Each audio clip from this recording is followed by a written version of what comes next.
Hello, my friends.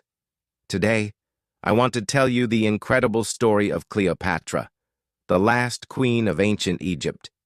This is not just a history lesson. It's a journey back in time, filled with drama, power, love, and ambition.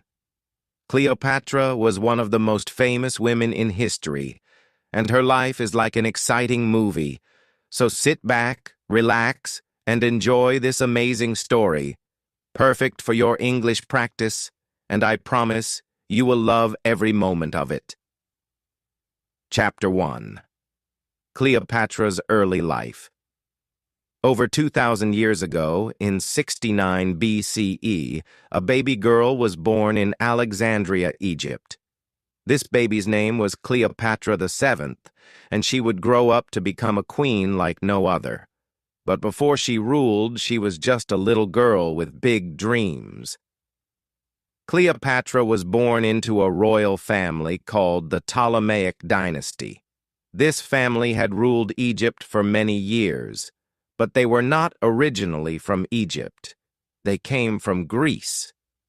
Cleopatra's ancestor, Ptolemy I, was one of Alexander the Great's generals, and he became the king of Egypt after Alexander's death. So Cleopatra's family was both Greek and Egyptian. Cleopatra's father was King Ptolemy XII, and her mother might have been Cleopatra V. But historians are not completely sure about her mother's identity. Cleopatra grew up in a palace surrounded by luxury. She had servants, beautiful clothes, and the best education. But life in a royal family was not as easy as it seemed. There was always danger. Family members fought for power and sometimes even killed each other to become king or queen. From a very young age, Cleopatra learned that knowledge was power. While most women in her time were not educated, Cleopatra studied hard.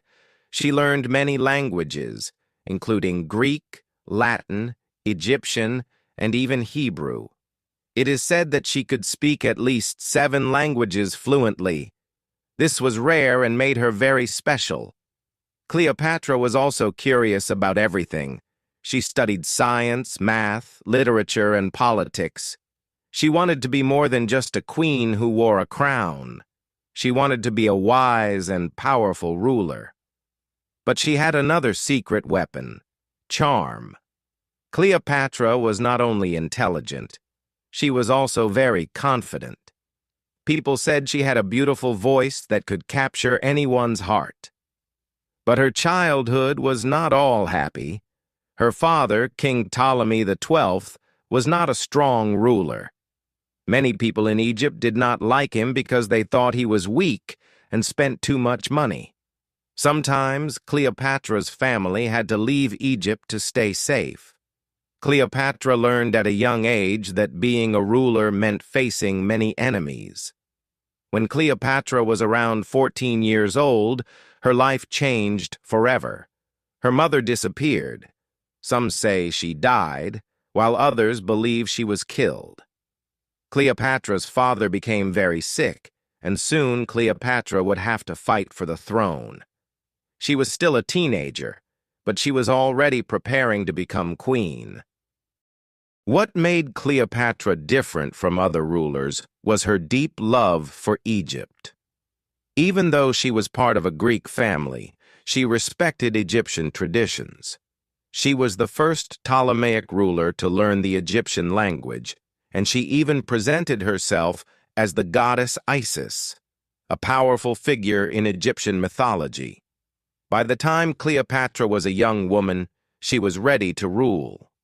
But ruling Egypt would not be easy. She had enemies inside and outside her family. She knew she would have to be brave, clever, and strong. And so, the story of Cleopatra's rise to power begins. Chapter 2. Cleopatra becomes queen. Cleopatra was no ordinary young woman. From the moment she was born, her destiny was to rule, but becoming queen was not easy. It was a path full of danger, betrayal, and clever plans. Let me tell that how Cleopatra became the queen of Egypt. When Cleopatra was 18 years old, her father, King Ptolemy XII, passed away. In his will, he declared that Cleopatra would rule Egypt, but not alone. She had to share the throne with her younger brother, Ptolemy XIII, who was only 10 years old. Yes, in ancient Egypt it was common for siblings to rule together even if they were very young, but Cleopatra didn't want to share her power. She believed she was more capable and smarter than her brother. She had studied languages, history, and politics, while her brother was just a child with no experience. Cleopatra knew she had to take control if she wanted to protect Egypt and rule it the way it deserved. At first, Cleopatra tried to work with her brother, but soon their advisors started plotting against her. The advisors didn't like the idea of a strong and intelligent woman ruling Egypt. They wanted Ptolemy XIII to have all the power because he was easier to control. Cleopatra's life quickly became very dangerous. She was forced to leave the royal palace and flee to the desert. Imagine this: Cleopatra, the rightful queen, wandering in the hot, dry desert with only a few loyal followers. She had no home, no army, and no throne. But Cleopatra was not the kind of woman who gave up. While she was in exile, Cleopatra began to make a plan. She knew she couldn't take back her throne alone. She needed help, and she had to think fast. Luckily, at this time, a powerful Roman general named Julius Caesar arrived in Egypt. Caesar was one of the most famous and influential men in the world, and Cleopatra saw an opportunity. Cleopatra decided to meet Caesar, but she knew she had to do something dramatic to grab his attention. She couldn't just walk into the palace because her enemies would stop her. So she came up with a bold and clever idea. One night, Cleopatra had her loyal servant wrap her in a large carpet. Yes, a carpet. Then, the servant carried the carpet into Caesar's quarters as a gift. When the carpet was unrolled, Cleopatra appeared, looking stunning and full of confidence. Imagine Caesar's surprise when this beautiful, intelligent young woman emerged from the carpet. Cleopatra spoke to Caesar with charm and intelligence. She told him about her struggles, her love for Egypt, and her dreams of becoming a great queen. Caesar was impressed. He saw that Cleopatra was not just beautiful, she was also brilliant and ambitious. Caesar agreed to help Cleopatra regain her throne. Together, they planned a way to defeat Ptolemy XIII and his advisors. Cleopatra's enemies didn't stand a chance against the combined forces of Cleopatra and Caesar. After a fierce battle, Ptolemy XIII was defeated, and Cleopatra was restored as the Queen of Egypt. But Cleopatra wasn't just satisfied with regaining her throne. She wanted Egypt to become powerful and respected again. She started working closely with Caesar to strengthen her country. She introduced new policies, improved trade, and even built a strong relationship between Egypt and Rome. Chapter 3. Cleopatra and Julius Caesar. Cleopatra was now the Queen of Egypt, but her life was far from peaceful. She had won her throne back with the help of Julius Caesar, one of the most powerful men in Rome. But their story wasn't just about politics. It was also about love, ambition, and danger. After Cleopatra defeated her brother, Ptolemy XIII, with Caesar's help, she became the most powerful person in Egypt. But she didn't want to just rule Egypt. She wanted to make her country strong and respected across the world. She knew that having Caesar by her side could help her achieve her dreams. Cleopatra and Caesar spent a lot of time together after the battle. Cleopatra admired Caesar's strength, intelligence, and ability to lead armies. Caesar admired Cleopatra's beauty, charm, and clever mind. Even though Caesar was much older than Cleopatra, he was around 52 years old while Cleopatra was only 21, their connection was strong. Cleopatra invited Caesar to stay in Egypt, and he agreed. Together they explored the beautiful city of Alexandria, sailed along the Nile River, and talked about their plans for the future. Cleopatra showed Caesar the rich culture and history of Egypt, and Caesar was impressed. He saw that Egypt was not just a land of deserts and pyramids, it was a powerful and wealthy country with great potential. During this time, Cleopatra became pregnant. In 47 BCE, she gave birth to a son, whom she named Ptolemy Caesar, but people called him Caesarion, which means Little Caesar. Cleopatra believed that Caesarion would one day unite Egypt and Rome, creating a powerful empire. She wanted her son to be a symbol of strength and unity. But their happiness didn't last long. Cleopatra and Caesar's relationship caused a lot of problems. Many people in Rome didn't like the idea of Caesar being so close to a foreign queen. They thought Cleopatra was trying to take control of Rome through Caesar. Some even called her a dangerous temptress. Caesar decided to return to Rome, but he didn't leave Cleopatra behind. Instead, he invited her to come with him. Cleopatra, always bold and fearless, agreed. She traveled to Rome with Caesarion and a grand entourage. Imagine the scene.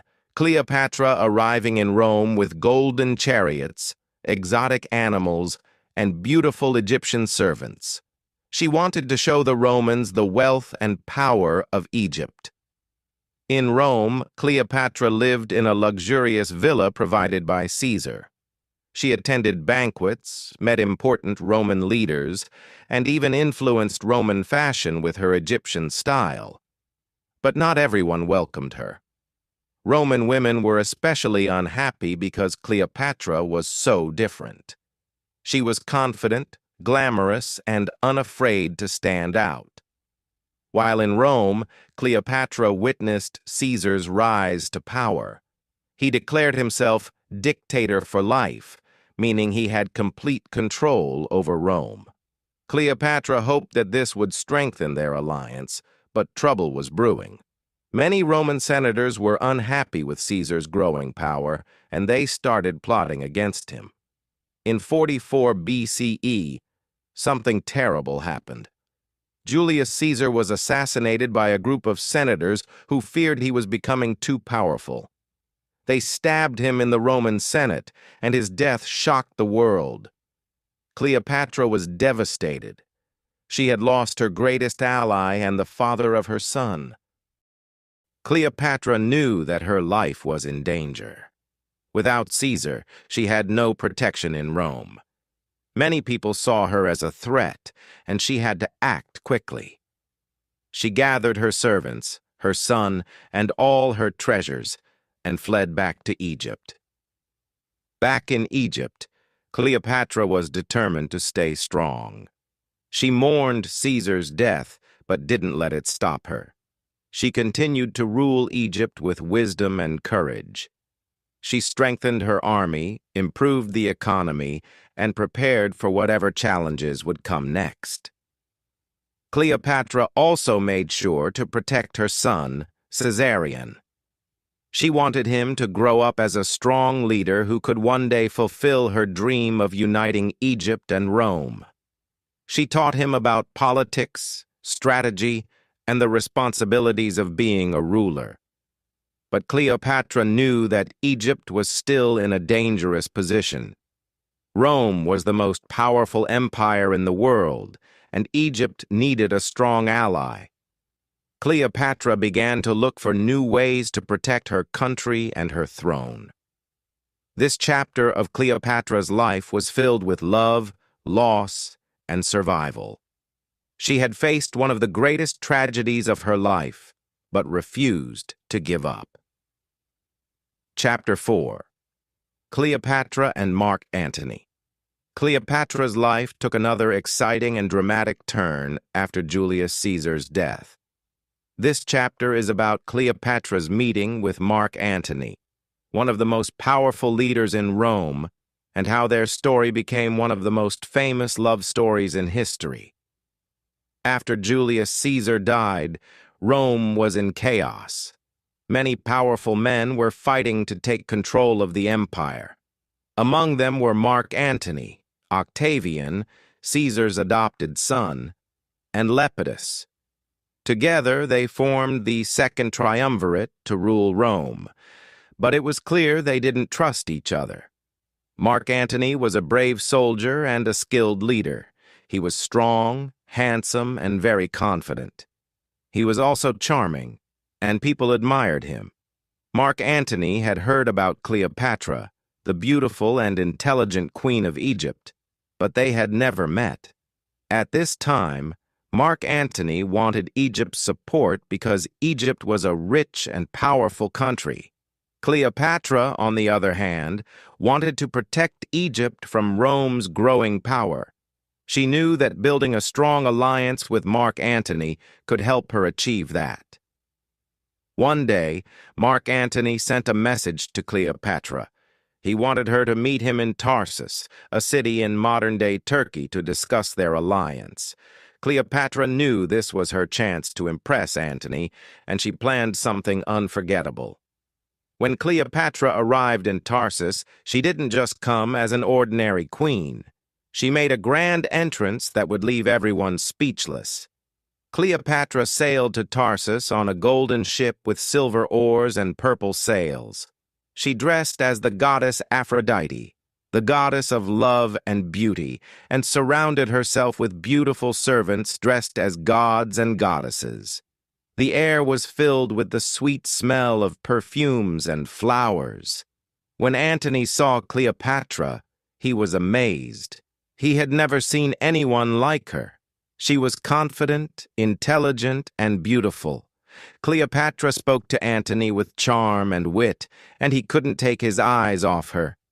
That meeting was the beginning of their powerful and passionate relationship. Cleopatra invited Antony to come to Egypt, and he accepted. In Alexandria, they spent time together, enjoying lavish banquets, parties, and games. Cleopatra showed Antony the beauty of Egypt and its rich culture. They laughed, shared stories, and made plans for the future. Antony fell deeply in love with Cleopatra, and she fell in love with him too. Together, they dreamed of creating a great empire that would rule both Rome and Egypt. Cleopatra believed that with Antony by her side, she could protect Egypt and make it more powerful than ever. But their relationship wasn't just about love. It was also about politics. Antony needed Cleopatra's wealth and resources to support his military campaigns, and Cleopatra needed Antony's power to protect Egypt. They both knew that they were stronger together. Cleopatra and Antony's love grew stronger, and they even had 3 children together: a son named Alexander Helios, a daughter named Cleopatra Selene, and another son named Ptolemy Philadelphus. Cleopatra was proud of her family and believed her children would one day rule a great empire. However, not everyone was happy about their relationship. In Rome, Antony's alliance with Cleopatra made many people angry, especially Octavian. Octavian saw Cleopatra as a threat and accused her of trying to take control of Rome. He began spreading rumors that Cleopatra had bewitched Antony with her beauty and charms. Antony's alliance with Cleopatra also caused problems in his personal life. He was already married to Octavian's sister, Octavia, but he chose to stay with Cleopatra instead. This created tension between Antony and Octavian, and their rivalry grew stronger. The tension between Antony and Octavian eventually led to war. Octavian declared Cleopatra and Antony enemies of Rome and sent his army to fight them. Cleopatra and Antony prepared for battle, knowing that everything they had worked for was at stake. Chapter 5. The Fall of Cleopatra and Mark Antony. Cleopatra and Mark Antony were ready to fight for their love, their dreams, and their kingdoms. They stood together as a powerful couple, determined to protect everything they had built. But their final chapter was filled with betrayal, heartbreak, and courage that would inspire people for centuries. Octavian, their greatest enemy, was determined to destroy Cleopatra and Antony. He wanted to take control of Egypt and stop Antony from gaining more power. Octavian's army was strong, disciplined, and well prepared for war. Cleopatra and Antony, however, were not going to give up without a fight. They decided to face Octavian in a great naval battle. This battle, known as the Battle of Actium, took place in 31 BCE near the coast of Greece. Cleopatra brought her fleet of Egyptian ships, and Antony brought his Roman forces. Together, they believed they could win. The day of the battle arrived, and the sea was filled with ships, soldiers, and weapons. Cleopatra and Antony fought bravely, but Octavian's army was too strong. During the battle, something unexpected happened. Cleopatra's ship suddenly turned and sailed away. Many believe that Cleopatra retreated to protect her fleet and herself, but Antony misunderstood her actions. He thought Cleopatra had betrayed him. Feeling heartbroken and confused, Antony's forces began to fall apart. Octavian's army defeated them, and Antony was left devastated. He returned to Egypt to find Cleopatra, desperate for answers. When they met, Cleopatra explained her actions. She told Antony she had not betrayed him. She had only wanted to save their lives. Antony believed her, and their love remained strong. But they knew their enemies were closing in. Octavian's army followed them to Egypt. Cleopatra and Antony tried to defend Alexandria, but they were outnumbered. They realized they couldn't win this war, but they were determined to stay together until the end. Antony fought bravely in one last battle, but his army was defeated. Heartbroken and believing Cleopatra was dead, Antony fell on his sword. As he lay dying, news came that Cleopatra was still alive. His servants carried him to Cleopatra's hiding place, and the two lovers shared their final moments together. Antony died in Cleopatra's arms, leaving her alone to face her enemies. Cleopatra knew that Octavian would soon capture her. She refused to let him parade her through Rome as a prisoner, showing her as a defeated queen. Cleopatra was a woman of pride and dignity. She decided to take control of her fate. In her final moments, Cleopatra dressed in her royal robes and crown. She surrounded herself with treasures and symbols of her reign. According to legend, she arranged for a poisonous snake, called an asp, to be brought to her. She allowed the snake to bite her, ending her life on her own terms. When Octavian arrived, he found Cleopatra dead, lying peacefully in her royal chamber. He was shocked, but also impressed by her courage. Cleopatra's death marked the end of the Egyptian kingdom. Octavian took control of Egypt, and it became part of the Roman Empire. But Cleopatra's story didn't end there. Her life and her love with Antony became legendary. People admired her for her intelligence, bravery, and determination. She was not just a queen, she was a symbol of strength, resilience, and courage.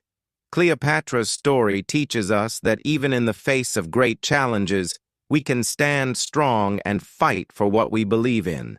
She never gave up on her dreams or her country. She showed the world that women can be powerful leaders, thinkers, and warriors. Her life may have ended in tragedy, but her legacy lives on. Cleopatra reminds us to never give up, to believe in ourselves, and to take control of our destiny. She proved that even in the darkest moments, we can face our challenges with courage and dignity. So, my friends, let Cleopatra's story inspire you to be strong, to dream big, and to never let fear stop you. Her life may have been filled with struggles, but it was also filled with love, hope, and greatness. Be like Cleopatra, bold, fearless, and unforgettable. What did you think of this incredible journey? Isn't Cleopatra's story one of the most inspiring stories in history? Let her life remind you that no matter how hard life gets, you have the power to rise above it.